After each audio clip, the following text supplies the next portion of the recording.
إن الحمد لله نحمده ونستعينه ونستغفره ونعوذ بالله من شرور أنفسنا ومن سيئات أعمالنا من يهده الله فلا مضل له ومن يضلل فلا هادي له وأشهد أن لا إله إلا الله وحده لا شريك له وأشهد أن محمدا عبده ورسوله يا أيها الذين آمنوا اتقوا الله حق تقاته ولا تموتن إلا وأنتم مسلمون يا أيها الناس اتقوا ربكم الذي خلقكم من نفس واحدة وخلق منها زوجها وبث منهما رجالا كثيرا ونساء واتقوا الله الذي تساءلون به والأرحام إن الله كان عليكم رقيبا يا أيها الذين آمنوا اتقوا الله وقولوا قولا سديدا يصلح لكم أعمالكم ويغفر لكم ذنوبكم ومن يطع الله ورسوله فقد فاز فوزا عظيما أما بعد فإن خير الحديث كتاب الله وخير الهدي هدي محمد صلى الله عليه وسلم وشر الأمور محدثاتها وكل محدثة بدعة وكل بدعة ضلالة وكل ضلالة في النار فأعوذ بالله السميع العليم من الشيطان الرجيم بسم الله الرحمن الرحيم وما آتاكم الرسول فخذوه وما نهاكم عنه فانتهوا وقال في موضع آخر فليحذر الذين يخالفون عن أمره أن تصيبهم فتنة أو يصيبهم عذاب أليم وقال رسول الله صلى الله عليه وسلم كما في البخاري ومسلم كل أمتي يدخلون الجنة إلا من أبى وقالوا من يأبى يا رسول الله قال من أطاعني دخل الجنة ومن عصاني فقد أبى. معزز حاضرین اور سامعین،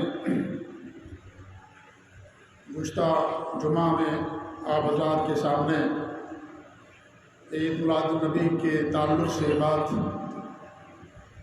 بڑے واضح انداز میں کہی گئی تھی دلائل کی روشنی میں کہ یہ عمل بدعت ہے، حرام اور ناجائز ہے، لیکن جو بدعات کے عادی ہیں یا جو بدعتیں کرتے ہیں ان کے پاس کچھ شبہات ہوتے ہیں.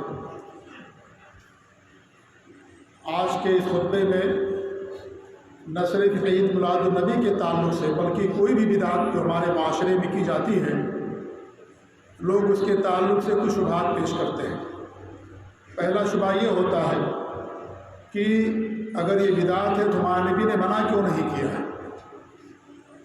یہ سب سے پہلا شبہ ان کے پاس آتا ہے. اس لیے کہتے ہیں کہ جب نبی نہیں منع کیا ہے تو ہم کو کرنا چاہیے. یہ ہماری بات میلاد النبی کی بدعت کے صرف حوالے سے نہیں ہے بلکہ ہمارے معاشرے میں جتنی بھی بدعت کی جاتی ہیں تمام بدعت کے حوالے سے ہماری گفتگو چل رہی ہے. یہ خطبہ ہے اس کے حوالے سے. تو یہ شبہ پیش کرتے ہیں کہ اگر یہ بدعت ہے تو نبی نے منع کیوں نہیں کیا.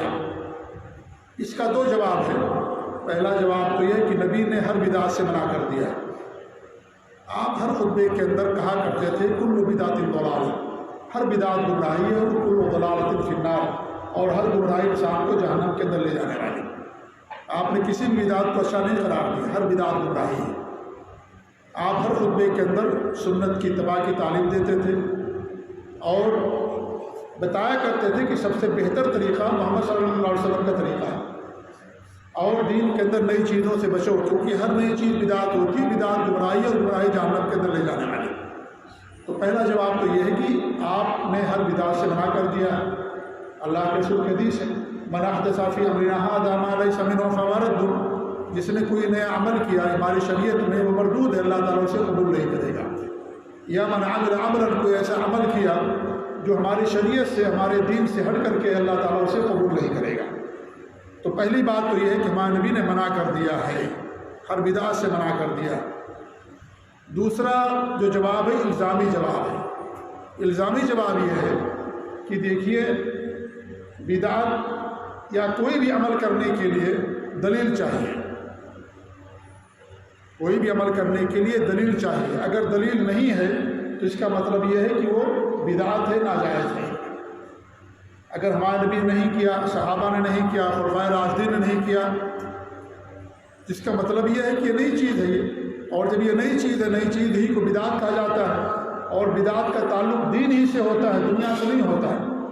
دین کے اندر ہی نئی چیزوں کی ایجاد کرنے کا نام بدعت ہے، ثواب کے نام کی نیت سے، اجر کی نیت سے دین میں کرنے کا نام اسی کو بدعت کہا جاتا ہے۔ لہذا جب نہیں کیا ہمارے نبی نے، صحابہ نے نہیں کیا، خلفائے راشدین نے نہیں کیا، جن کی سنتوں کو اتباع کرنے کی تعلیم دی گئی ہے، تو اس کا مطلب یہ ہے کہ وہ چیز ناجائز ہے۔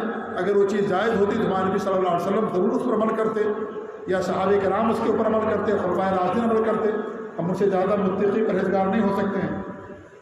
اسی طریقے سے آپ مثالوں سے اس کو سمجھ سکتے ہیں۔ ابھی خطبہ ہوتا ہے نا جمعے کا، ہے نا، 2 خطبہ ہوتا ہے۔ اب کوئی آدمی 4 خطبہ دے اور کہے بھی خطبہ دینا ثواب کا کام ہے، جو کام میں نصیحت ہوتی ہے، اور وہ کہے کہ کہاں اسلام کے اندر 4 خطبہ دینے سے منع کیا گیا ہے؟ کوئی حدیث ہے اسے کہ ہمارے نبی نے کہا 4 خطبہ مت دو؟ کوئی حدیث نہیں آتی ہے۔ ہم نمازیں پڑھتے ہیں، جمعہ کی نماز ہے، 5 وقتہ نمازیں ہیں، 1 رکعت کے اندر انسان 1 رکوع کرتا ہے اور 2 سجدے کرتا ہے 1 رکعت میں۔ اب ایک آدمی 2 رکوع کرے، 2 سجدے کے ساتھ ساتھ 4 سجدے کرے، یہ سجدہ تو بہترین عبادت ہے، یہ سجدہ اللہ رب العالمین کے لیے ہے، لہذا ہم 4 سجدے کریں گے، زیادہ ہم کو ثواب ملے گا، زیادہ اجر ملے گا۔ اور وہ کہے کہ بھئی کہاں حدیث کے اندر منع کیا گیا کہ ہمارے نبی نے کہا ہو کہ بھئی ایک نماز کے اندر، 1 رکعت کے اندر آپ 2 سجدے 3-4 سجدے نہیں کر سکتے، یا 2 رکوع نہیں کر سکتے؟ کس حدیث کے اندر منع کیا گیا؟ کوئی ایسی حدیث نہیں آتی جس میں ہمارے نبی نے کہا کہ بھئی 1 رکعت کے اندر 1 ہی رکوع کرنا ہے، 2 ہی سجدے کرنا ہے۔ کوئی ایسی حدیث نہیں آتی ہے۔ اب اگر آدمی ایسا کرے گا تو آپ کیا کہیں گے؟ اس کو کہیں کہ بھئی یہ چیز ناجائز ہے۔ کیوں ناجائز؟ ہمارے نبی نے نہیں کیا۔ وہ کہے گا بھئی کہاں ہمارے نبی نے منع کیا ہے کہ 4 سجدے نہ کرو، 3 سجدے نہ کرو 1 رکعت کے اندر؟ بھئی نبی کا نہ کرنا ہی اس بات کی دلیل ہے کہ چیز ناجائز اور حرام ہمارے لیے۔ اگر یہ چیز جائز ہوتی تو آپ صلی اللہ علیہ وسلم ضرور کرتے۔ اس طریقے سے ہزاروں مثالیں دی جا سکتی ہیں، ہزاروں مثالیں دی جا سکتی ہیں۔ ایک آدمی چرس پیتا ہے، چرس، اور کہتا ہے کہ بھئی کہاں ہمارے نبی نے منع کیا کہ چرس نہ پیو؟ کوئی ایسی حدیث آتی ہے کہ چرس نہ پیو؟ کوئی حدیث نہیں آتی ہے۔ یا انسان کوئی گناہ کا کام کرتا ہے، کوئی اخلاقی جرائم کا ارتکاب کرتا ہے، اور کہتا ہے کہاں ہمارے نبی صلی اللہ علیہ وسلم نے سے منع کیا ہے؟ ایک آدمی بیڑی پیتا، سگریٹ پیتا ہے، بیڑی سگریٹ کا ذکر نہیں ہے حدیثوں کے اندر، نہیں اس کا ذکر ہے۔ وہ کہتا ہے کہاں ہمارے نبی نے کہا کہ بیڑی نہ پیو، سگریٹ نہ پیو، نسوار نہ کھاؤ، تمباکو نہ کھاؤ؟ کوئی حدیث آتی ہے؟ کوئی حدیث نہیں آتی ہے۔ ان تمام چیزوں کا ذکر حدیثوں کے اندر نہیں ہے، نہ بیڑی کا، نہ سگریٹ کا، نہ نسوار کا، نہ اور وہ ساری چیزیں جو ہمارے ہاں لوگ نشہ لیتے ہیں انجیکشن کے ذریعے سے، ان تمام چیزوں کا کوئی ذکر نہیں حدیثوں کے اندر کہ ہمارے نبی نے منع کیا۔ وہ کہے کہاں ہمارے نبی نے فرمایا کہ تمباکو نہ کھاؤ؟ بھائی اللہ کے رسول کے زمانے میں تمباکو تھا ہی نہیں، ہمارے نبی کے زمانے میں سگریٹ تھی ہی نہیں، بیڑی تھی ہی نہیں۔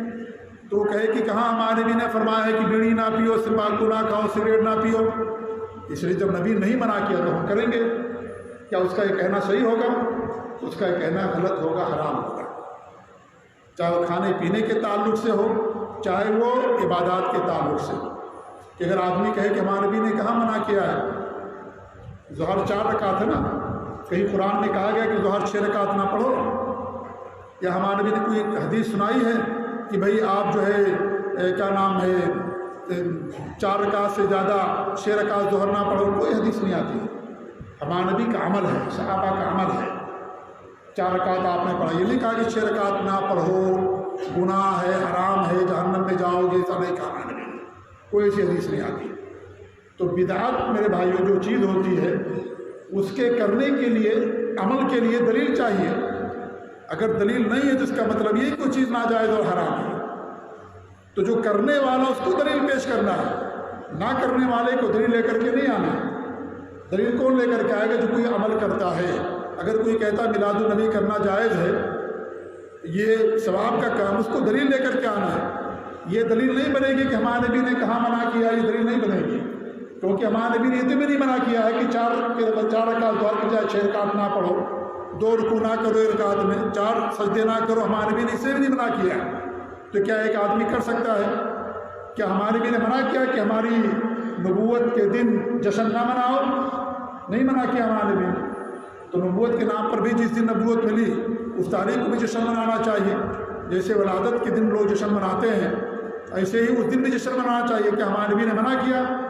کیا ہمارے نبی نے منع کیا اس بات سے کہ نبوت پر یا جس دن مجھے اللہ نے وہی دی اس تاریخ کو جشن نہ مناؤ؟ نہیں منع کیا ہمارے نبی نے۔ یا میں نے ہجرت کیا، ہجرت بہت عظیم واقعہ ہمارے نبی کی زندگی کا، تو کیا ہمارے نبی نے کہا کہ ہجرت کا جشن نہ مناؤ؟ کیوں نہیں ہجرت کا جشن مناتے ہیں؟ ہمارے نبی نے مکہ فتح کیا، اب وہ تاریخ آتی ہے نا، تو فتح مکہ کا جشن نہ مناؤ؟ کیا ہمارے نبی نے حکم دیا؟ ایسی کوئی حدیث ہے؟ غزوہ بدر پیش آئی، اللہ رب العالمین نے صحابہ کو، مسلمانوں کو غلبہ عطا کیا، فتح دی، کافر کو شکست ملی، تو کیا اس دن ہمارے نبی نے کہا کہ غزوہ بدر کے دن جشن نہ مناؤ؟ کوئی ایسی حدیث نہیں۔ تو انسان جشن ہی منانا شروع کر دے، پوری زندگی انسان جشن ہی مناتا رہے، تو میرے بھائیوں منع کرنا نہیں چاہیے کہ آپ نے اس سے منع کیا ہو، اس کے کرنے کی دلیل چاہیے، اس کے کرنے کی دلیل چاہیے۔ اگر آپ نے نہیں کیا اس کا مطلب یہ کہ چیز حرام ہو نہ جائے، اگر وہ چیز جائز ہوتی تو آپ اس کے اوپر ضرور عمل کرتے ہیں۔ لہذا یہ دلیل نہیں، یہ شبہ لوگوں کو پیش کرتے ہیں، اور آپ اس کو یوں بھی سمجھیے جس کو جو کرتا ہے اس کو دلیل دینی پڑتی ہے، جو نہیں کرتا اس کو دلیل نہیں دینی پڑتی ہے۔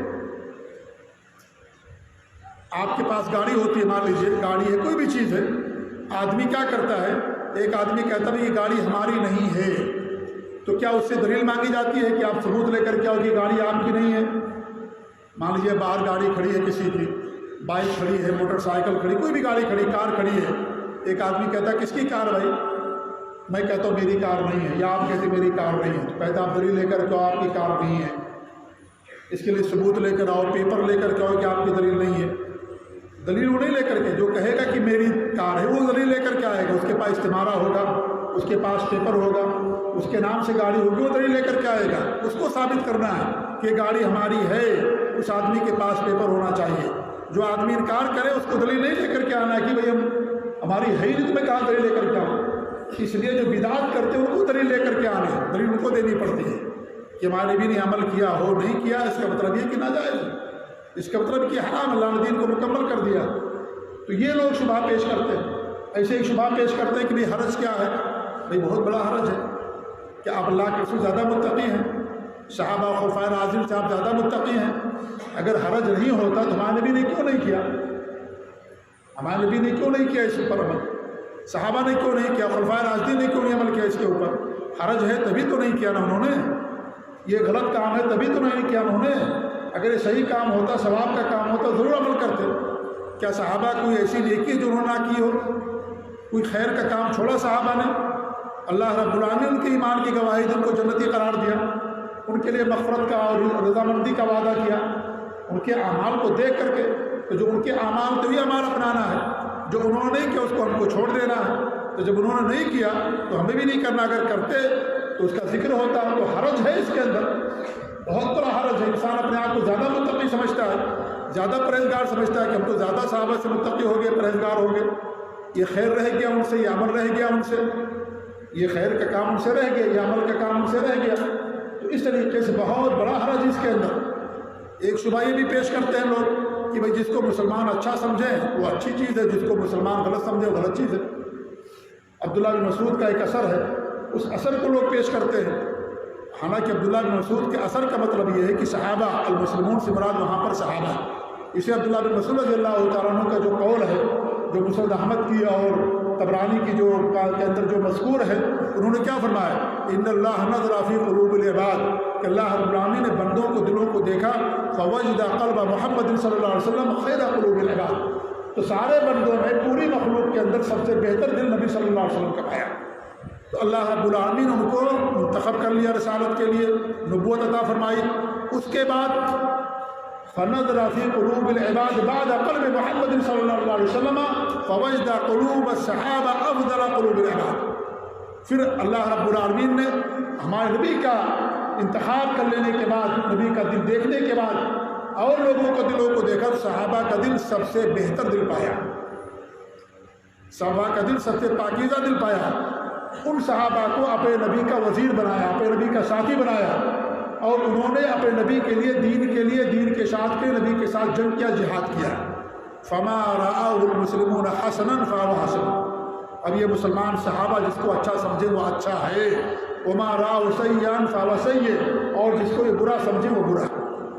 اسی لیے صحابہ نے ابوبکر صدیق کو خلافت کے لیے اچھا سمجھا، تمام صحابہ نے ابوبکر صدیق کو خلیفہ منتخب کر لیا، اس کے بعد عمر رضی اللہ عنہ خلیفہ بنے، عثمان رضی اللہ عنہ بنے، علی رضی اللہ عنہ بنے، سب اتفاق سے بنے، تمام صحابہ کے اتفاق ہو رہا۔ جمع قرآن پہ تمام صحابہ کا اتفاق رہا کہ قرآن کریم کو اکٹھا کیا دو تبتیوں کے درمیان میں۔ پہلے اس شکل میں قرآن نہیں تھا جس شکل میں ہمارے ساتھ موجود ہے، لیکن تمام صحابہ کا اجماع اس پر رہا، تمام صحابہ نے اتفاق کیا کس طریقے سے قرآن کو اکٹھا کر دیں گے، اکٹھا کیا انہوں نے۔ تو یہ جو مسلمان جو صحابہ جس کو اچھا سمجھے وہ اچھا ہے، ورنہ اگر آپ عام مسلمان سمجھتے ہیں تو بھی کیا سارے مسلمان عید میلاد النبی کو جائز سمجھتے ہیں؟ کیا صحابہ نے اس کو عمل کیا؟ کیا چاروں ائمہ نے عمل کیا؟ یا اور بعد کے صاحب علماء نے عمل کیا؟ کیا وہی مسلمان ہیں جو اس کو جائز کہتے ہیں؟ کیا جو اس کو ناجائز کہتے ہیں وہ مسلمان نہیں ہے؟ اگر آپ یہ کہتے ہیں کہ اس کو مسلمان اچھا سمجھے تو کہاں سارے مسلمان اس کو اچھا سمجھتے ہیں؟ 400 سال تک اس کا کوئی وجود ہی نہیں تھا، اور پھر اس کے بعد آپ دیکھ لیجئے آج مسلمانوں کی بہت بڑی تعداد ہے جو اس کو بدعت مانتے ہیں، اس کو ناجائز اور حرام مانتے ہیں۔ تو کہاں مسلمانوں کا اجماع ہو گیا کہ چیز جائز ہے؟ جس پر اجماع ہو جائے وہ مانا جائے گا، اس پر کہاں اجماع ہے میلاد النبی کے منانے پر اور بھی دیگر بدعتوں پر؟ تو یہ دلیل نہیں بن سکتی تمہارے لیے، کیونکہ مسلمانوں کے اختلاف ہے اس مسئلے کے اندر، اور یہ دلیل نہیں بن سکتی، اس لیے کہ جو اس کو ناجائز کہتے ہیں کیا آپ اس کو مسلمان نہیں سمجھتے؟ کیا آپ ان کو کافر سمجھتے ہیں؟ جو میلاد النبی کو ناجائز کہتے ہیں وہ بھی تو مسلمان ہے نا، تو کہاں اس کو اچھا سمجھ رہے ہیں؟ تو کیسے دلیل بنے گی آپ کے لیے؟ لہذا مراد یہ ہے کہ جس عمل پر تمام مسلمانوں کا اجماع ہو جائے، یہ صحابہ کا اجماع ہوا، اور مسلمانوں جیسے آج مان لیجیے قادیانی کافر ہیں، ان پر تمام مسلمانوں کا اجماع، کسی کا کوئی اختلاف نہیں، ہر مسلمان کہتا ہے کہ وہ کافر ہے، کسی کو اختلاف نہیں اس کے اندر۔ تو جس پر مسلمانوں کا اجماع ہو جائے، مسلمانوں کا اجماع کیا ہوتا ہے؟ دلیل ہوتی ہے، بہت بڑی دلیل ہوتی ہے یہ، کیونکہ پوری امت گمراہی پر اکٹھا نہیں ہو سکتی جب سارے مسلمانوں کا اجماع نہیں۔ اس کا مطلب یہ کہ دلیل تمہارے لیے نہیں، اجماع کے تعلق سے یہ دی چاہیے۔ یہ حضرت عبداللہ بن مسعود کا اثر ہے۔ تو یہ شبہات لوگ اس طریقے سے پیش کرتے ہیں، تو میرے بھائیوں یہ سارے شبہات ہیں، اس کا حقیقت سے کوئی تعلق نہیں ہے۔ سچی اور حق بات یہ ہے کہ میلاد النبی منانا یا اس طریقے سے مانبی کے بعد جو بھی چیزیں ایجاد کی گئی دین کے نام پر وہ ساری چیزیں بدعت ہیں، وہ ساری چیزیں حرام و ناجائز ہیں، ان کا کرنا انسان کے لیے جائز نہیں ہے۔ لہذا ایک مسلمان کو اسے توبہ کرنا چاہیے، نبی سے محبت کی پہچان، نبی کی سنتوں پر عمل کرنا، ان کی سنتوں پر کو پرچار کرنا، بدعات سے دوری اختیار کرنا، یہ محبت رسول کی پہچان اور علامت ہے، جیسا کہ بار بار آپ لوگ سنتے رہتے ہیں۔ اللہ تعالیٰ سے دعا ہے کہ اللہ رب العالمین ہمیں اپنے نبی کی سنتوں پر قائم رکھے، اللہ رب العالمین ہمیں ہر طرح کی بدعات سے، ہر طرح کی خرافات سے اللہ رب العالمین ہم سب کو محفوظ رکھے، آمین۔ بارک اللہ علیہ ولکم فی القرآن العظیم ونفعني وإياكم بالآیات والذکر الحکیم، انہ تعالیٰ جواد کریم الرؤوف الرحیم۔